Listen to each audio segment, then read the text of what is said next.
തമിഴക വെട്രിക്കഴകം അധ്യക്ഷനും നടനുമായ Vijay Velankanni Saint Mary's basilica സന്ദർശിക്കുമെന്ന അഭ്യൂഹങ്ങളെ തുടർന്ന് പള്ളിക്കുള്ളിൽ ആരാധകരുടെ ബഹളം.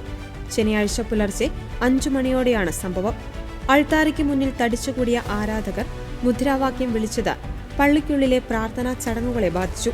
ശനിയാഴ്ച പുലർച്ചെ പള്ളിയുടെ വാതിലുകൾ തുറന്ന ഉടൻ തന്നെ നൂറുകണക്കിന് പേർ പള്ളിക്കകത്തേക്ക് തള്ളിക്കയറുകയായിരുന്നു.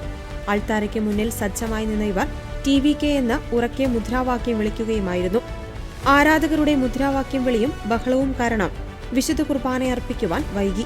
മൊബൈൽ ഫോണുകൾ ഉയർത്തിപ്പിടിച്ചും ചിത്രങ്ങൾ പകർത്തിയുമായിരുന്നു ആരാധകരുടെ പ്രകടനം. പള്ളിക്കുള്ളിൽ മൊബൈൽ ഉപയോഗത്തിന് നിയന്ത്രണമുണ്ടായിരിക്കെയാണ് ഈ നിയമലംഘനം നടന്നത്. ആരാധകരുടെ ഈ പെരുമാറ്റത്തിൽ അമ്പരന്ന വൈദികൻ പ്രാർത്ഥനയ്ക്കെത്തിയ മറ്റു വിശ്വാസികൾക്ക് ബുദ്ധിമുട്ട് ഉണ്ടാക്കരുതെന്നും വിശുദ്ധമായ ചടങ്ങുകളെ തടസ്സപ്പെടുത്തരുതെന്നും ആവശ്യപ്പെട്ടു. തുടർന്ന് അധികൃതരെത്തി ഇവരെ അനുനയിപ്പിച്ച് പള്ളിക്ക് പുറത്തേക്ക് മാറ്റുകയായിരുന്നു. അടുത്തിടെ തിരുച്ചെന്തൂർ മുരുകൻ ക്ഷേത്രത്തിലും ഷിർദി സായിബാബ ക്ഷേത്രത്തിലും വിജയ് സന്ദർശനം നടത്തിയിരുന്നു. ഇതിന് പിന്നാലെ ശനിയാഴ്ച താരം വേളാങ്കണ്ണി പള്ളിയിലും നാഗൂർ ദർഗയിലും എത്തുമെന്ന വാർത്തകൾ പ്രചരിച്ചിരുന്നു.